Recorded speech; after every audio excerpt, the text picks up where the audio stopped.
Pemkot Palembang memusatkan peringatan Hari Kesaktian Pancasila 1 Oktober di halaman Kuarcap Pramuka, Kota Palembang. Sekda Kota Palembang memimpin langsung upacara tersebut yang diikuti seluruh elemen di Palembang.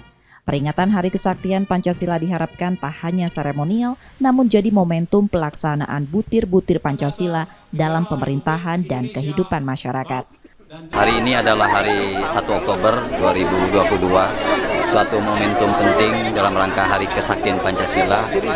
Satu hal harapan kita, semoga ini tidak hanya menjadi ajang seremonial berupa upacara, tetapi yang lebih penting dari itu adalah mengisi makna dan nilai-nilai Pancasila, termasuk butir-butir Pancasila yang ada di dalamnya, untuk dijawantahkan dalam tidak hanya dalam pemerintahan, tetapi dalam gerak dan perilaku masyarakat. Hari Kesaktian Pancasila 2022 bertajuk Bangkit Bergerak Bersama Pancasila.